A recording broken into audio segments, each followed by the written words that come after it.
Next up on WTV, Biology Lab, AP Advanced Drop Window, and this week's edition of Real Talk. WTV's daily update starts now.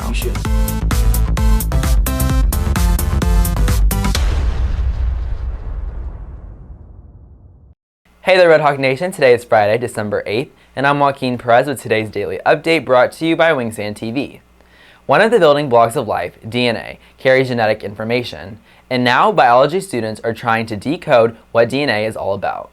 WTV's Caitlin Jensen explains. Students are trying to figure out what DNA is all about by solving a crime scene using clues placed all around the room. The way we're going to set it up is kind of like a virtual breakout box. If you've ever done an escape room, it's pretty much the same format. We're going to have clues all around. You're going to use those clues using DNA to figure out who kind of committed the crime. And so it's going to be really fun. Moving away from a lecture or the usual lab, this is appreciated by some students. So I think the biology lab is a really fun and interactive way to learn concepts in biology, and I think it'll be really enjoyable for all the students. Reporting for WTV, I'm Caitlin Jensen. The window to drop AP in advanced classes is now open. WTV's Sadie Johnson has the details. Students have the ability to drop out of their advanced and AP classes, but they must do so by the end of the day on December 20th. So I was really good at algebra and geometry don't really relate, and so I thought I'd be good at geometry, but I wasn't, and I'm not doing so good in that class, so I'm going to drop down to on level so I can go a little bit of a slower pace and probably get better grades. There are several things students should consider before dropping an AP or advanced class. Examples being schedule changes or conflicts. So it's important students put thought and time into their decision. If somebody were to consider dropping out of an AP course, I don't think that's necessarily a wrong thing. In fact, it could be a right move.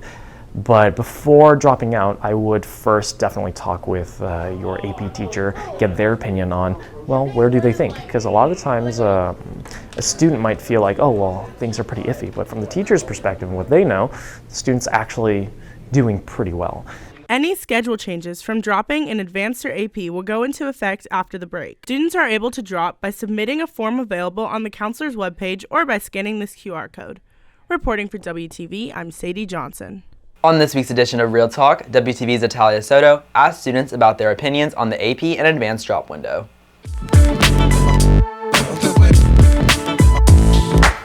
Hey there, Red Hawks. It's Natalia Soto with another edition of Real Talk, and today I'm going to be asking students about the AP dropout window. How do you feel about the advanced dropout window? Okay, I'm not dropping a class, so I'm fine. If you can work through it, then do it. Do you like the option of having a dropout window? Yes, I do, because I tried to drop a class earlier, and then they put me back in the class. My teacher was like, no, stay. So in case I didn't like it the second 9 weeks, then I can still drop the semester, so. For me personally, no, because if you're in a class you chose that, you should work through it if it's that hard and just get good, you know what I'm saying? Reporting for WTV, I'm Natalia Soto.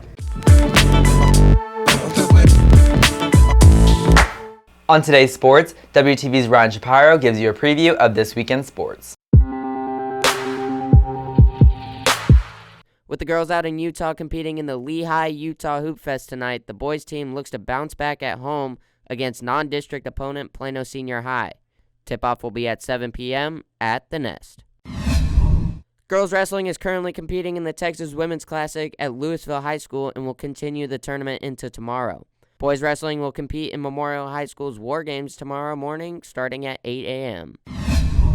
Kicking off their season today, soccer is out on the pitch with the girls heading out to Reedy High School for a 5:30 p.m. kickoff and the boys staying here to take on Panther Creek at 7 p.m. Today and tomorrow, boys and girls swim and dive will compete in the North Texas 5A TISCA Invitational at the Bruce Eubanks Natatorium as they begin to gear up for the district's meet in the coming weeks. Reporting for WTV, I'm Ryan Shapiro. If you're looking for more from Wingspan, you can follow us at Liberty Wingspan on Twitter, Instagram, and Facebook, or visit our award-winning website, libertywingspan.com. And now for today's announcements. Key Club is partnering with the Liana Strong Foundation to host a donation drive until December 15th. They will be collecting toys, stuffed animals, coloring books, board games, and blankets for kids in hospitals. Please drop off any donations off in the box in Miss Brent's room, C241. Pals is hosting a board game drive from now until winter break. Each game is worth 2 service hours. Please bring all donations to Mr. Barr's room C138. Anyone interested in joining the 2024 Red Hawk football program for next season will need to communicate with Coach Sweeney or Coach Gregory prior to December 20th. There will be a meeting in the lecture hall for all students interested on December 14th during advisory. Liberty ornaments are available for purchase and will be delivered next week. Buy your ornament for only $10. PTSA is also offering Santagrams for $5. Send a Santa hat and personalized message to a student, teacher, or staff member. Messages may be sent by you or sent anonymously. Santagrams will be delivered during lunch periods on December 18th, 19th, and 20th. Each person who purchases a Santagram, as well as the recipient, will have a chance to win a gift basket with an assortment of goodies. Purchase a Liberty ornament or Santagram using the QR code on screen. That's it for today's daily update. This is Joaquin Perez for Wingspan TV.